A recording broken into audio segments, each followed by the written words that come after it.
I'm going to sound like a broken record, but anytime someone loses their life, it's absolutely tragic. I don't care whether a shooting is justified or unjustified. Anytime someone dies, it is a tragedy. And you can always look back at the decisions they made and pinpoint a couple of decisions that if they'd made them slightly differently, they'd still be alive today. And listen, I watched the George Floyd tape. Nothing he did justified what happened to him. There is no justification for what happened to him. He did not deserve to be killed in the street by having a police officer kneel on his neck. Didn't deserve it. The problem is that today, anytime the police use deadly force against any black man, they are being sanctified, they are being propped up as unarmed victims who didn't deserve what happened to them. Now, in some cases, that's true. But in other cases, as we're about to see right now, it is a complete and total lie. Now, I'm of course talking about Rayshard Brooks. He was killed on Friday evening by police officers in Atlanta. The narrative being pushed online, here's CNN saying that they killed an unarmed black man on Friday night. MSNBC saying that police officers fatally shoot black man who was sleeping in his car. This is fake news. Rayshard Brooks was not unarmed. He stole an officer's taser and fired it at the officer. And he was not killed for sleeping in his car. He was apprehended and he was given a field sobriety test and a breathalyzer for sleeping in his car. He was killed because he resisted arrest, stole an officer's weapon, and fired it at him while running away. These are lies. These are fake news. They're provably lies. But Fox News is getting in on it too. Let's watch this clip today. I came up here to make this video as soon as I saw this come on TV. Watch how Fox News also refers to Rayshard Brooks as an unarmed black man.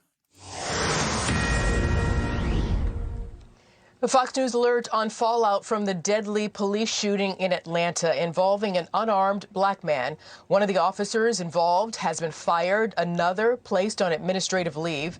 The city's police chief abruptly resigned as surveillance video was released, and we want to warn you that some of the images are disturbing. As the suspect allegedly grabbed an officer's taser and fired it as he ran and then was later shot in the back.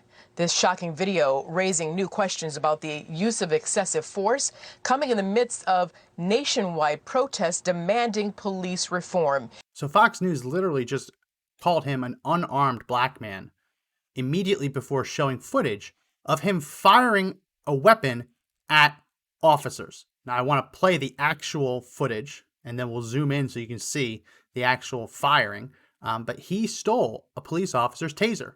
He resisted arrest. He stole a taser, ran away, and then instead of simply running away, he turned back and fired the taser at an officer. Deadly force in this case was justified. It's unfortunate. It's tragic. It's regrettable. This never should have happened, right? All he had to do was go to jail and comply and not resist arrest, not beat up the officers, not steal their taser, not run away, and not fire the taser at the officers. That's all he had to do, right? If he didn't do any of those things I just described, he'd still be alive today. But the shooting was justified, and I'll explain why in a minute. But first, I want to show you the footage that Fox News just played. But we're going to watch it, and then we're going to zoom in so you can see the act of him firing a weapon at the officers.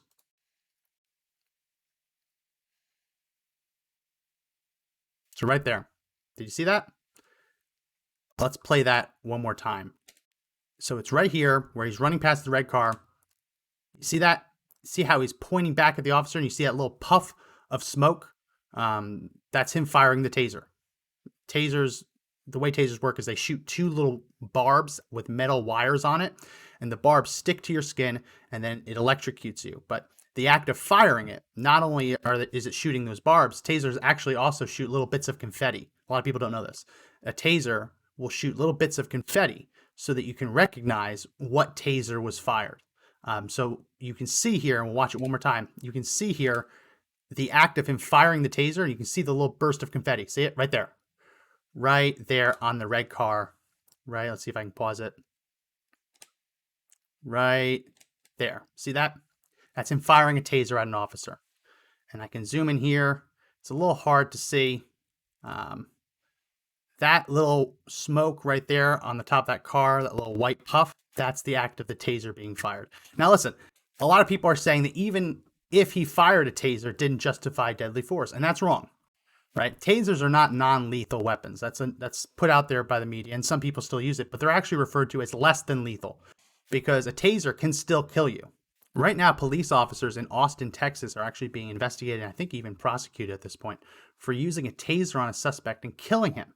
Now, albeit they tased him 6 times, but you don't need to tase someone 6 times to kill them. Tasing someone even once can be fatal if they have underlying conditions. So a taser is not non-lethal, it's less than lethal. And many police departments train their officers to respond with deadly force when confronted with a taser, because the way a taser works is it floods the body with electricity. It basically forces the suspect to fall on the ground. Their muscles all tense up and they start convulsing. It makes it very hard, or in many cases impossible, to move any of your muscles. So the reason that police officers respond with deadly force is because if a suspect renders them immobile on the ground convulsing, that suspect can then take their duty sidearm and kill them or kill other people, right? So just because a weapon being pointed at an officer is less than lethal doesn't make it disproportionate for that officer to respond with deadly force.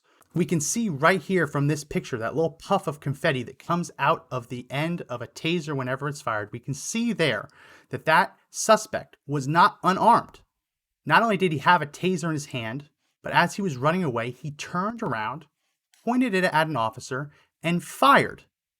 To say that this man was unarmed, to say that he was shot in the back, insinuating that police officers had zero reason to shoot, right? To say that he was killed because he was sleeping in his car, it's lies.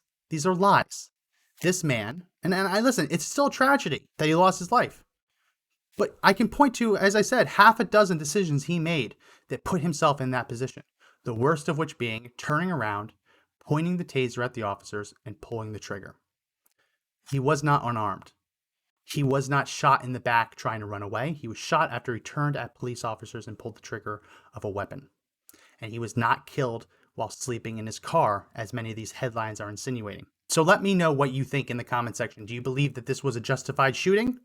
Do you, like me, recognize that he could have done any number of things differently and he'd still be alive today? Or do you think that police responded with a disproportionate amount of force? Free to disagree, right? I'm just explaining why police are trained the way they are. Let me know in the comment section below. And because we're talking about an officer-involved shooting, we're probably going to be throttled by YouTube and Facebook. They're not going to let people organically find this. So please do comment. Please do hit the thumbs up and like the video. And please do share it. There's a lot of misinformation out there. Mainstream media outlets, I went through it, CNN, MSNBC, and Fox are all lying about this. So we need to get this out here so more people can see it and understand the truth. Thank you.